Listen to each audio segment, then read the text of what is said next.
tell me if any of these stick out, and then we could get to the other question that I brought up. Zimmer's defensive tweaks. Yes or no?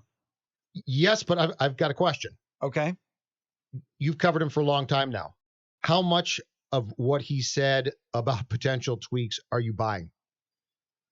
I think because this is the time of year when I don't know what to believe as far as players go, and as far as, okay, you're going to change things, right? Absolutely, we're going to change things. But how much of that are you really buying? So remember week 1 last year, we were up in the press box covering the game as always, and we looked down on the field, and all of a sudden, David Perry, Jaleel Johnson, Jalen Holmes, somebody like all these, Stephen Weatherly, all these backups come on the field. And they play an entire series, and they get run down the field by the offensive line of the 49ers. And then Zimmer said, nope, we are never doing that again. And he was mad about that. He was. Yeah, he was not happy, even though that had been something he had discussed all along the offseason. So I think that Zimmer knows that his system that has been going for a really long time with this amount of talent, it works. But a lot of the tweaks are things that we can't necessarily know or see. We're looking for personnel. We're looking for alignment. Could he go with more 3-man fronts? I think he will. I think they'll go with more 3-man fronts, maybe even on 2nd down and 10. See, all these, one of the things about the data for offenses is that defenses know it too. And if everybody in the NFL starts shying away from running on 2nd and 10, you might be able to have a 3-man front on 2nd and 10 and have one more defensive back in there, knowing that offenses want to pass more on 2nd and 10 and almost turn it into a 3rd and 10 in a way, right? The way you treat it.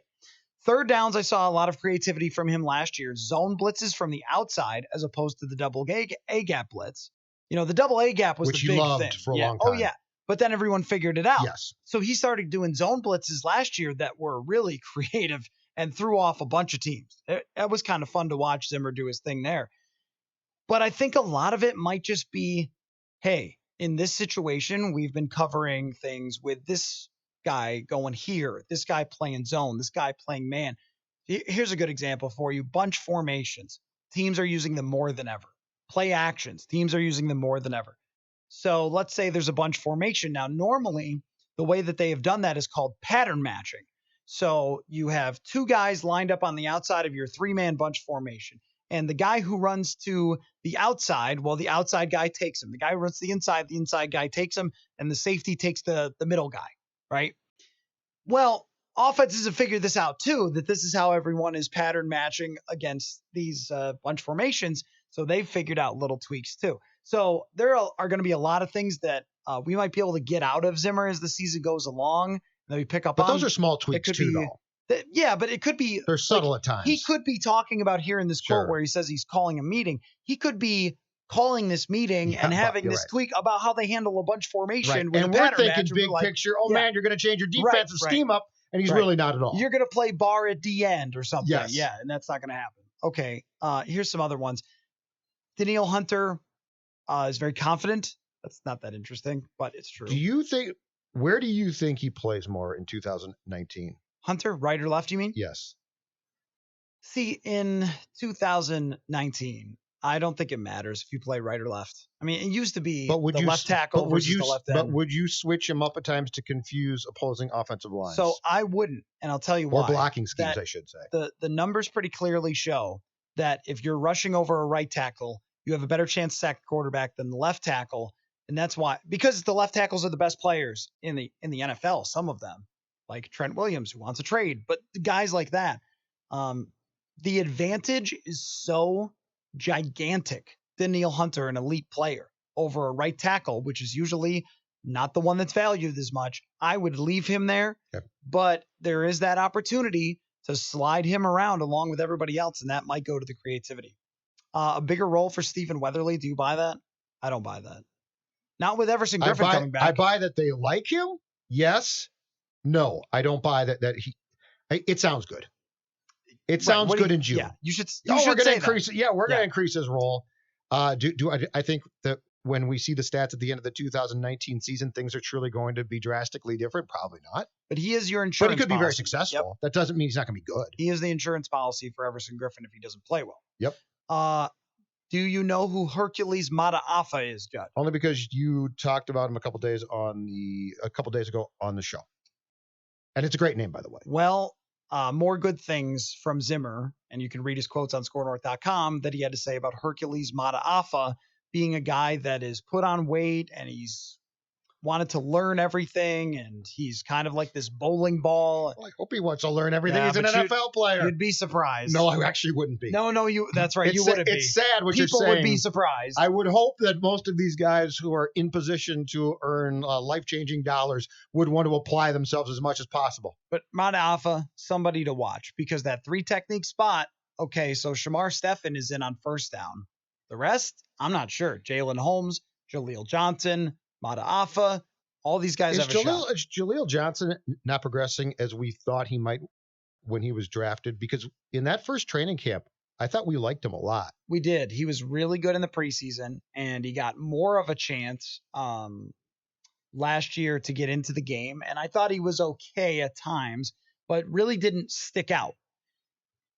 Yeah, here's a little bit of the issue.